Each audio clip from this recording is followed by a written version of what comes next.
Harvestin natin ulit dito mga boss. Ito ating malunggay kasi tira na lang ito sa Baguio kagabi. Dito lang to sa ating labas ng bahay.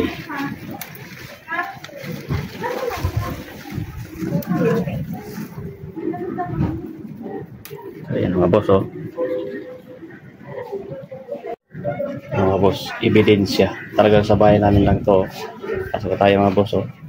Ayan na. Okay, mga boss, oh. Paatras tayo, paatras para makita mga boss. Ayan na siya. Oh. Bahay namin talaga mga boss, oh. Tingnan. So ito malunggay dari sa labas.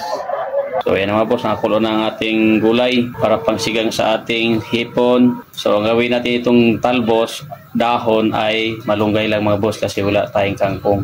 Okay mga boss, ilagay na natin itong ating siligre, no? Kasi hindi masaya ang ating sigang pag walang siligre. Tapos ilagay na rin natin itong ating malunggay. Ito mga boss, oh. Ang malunggay natin hinarbit dito sa ating baguran lang, no? Lagay natin yun siya.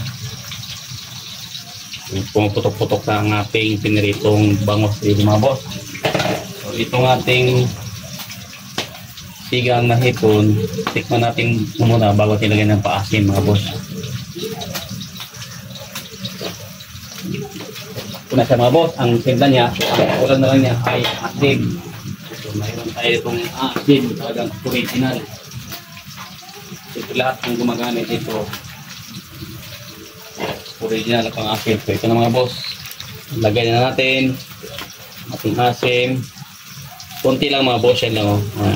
Isang kusara o plating kusara pure to, o sinusara pala kasi hindi ko masyado type ang masyadong maasim at kulang na asim. Okay lang. Ngayon may mga bula-bula dyan sa mga boss, patanggalin natin yan mo kasi swerte daw yan pag mga bula-bula. Yan. So na, yan agad ang bula. Ayan na mga boss, hanguin natin. Okay, tikman natin ulit kung sakto ng asim. Okay na, so hanguin natin mga boss. Kasi oh, so kawawa naman ang kanin ito mga boss, ubos na naman. Paborito ito ng aking boss na original.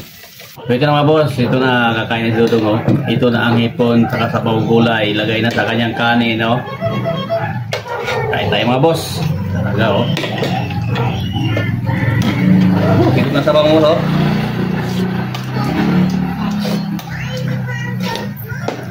Subo na.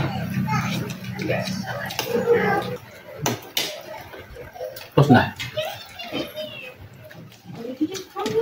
Salamat.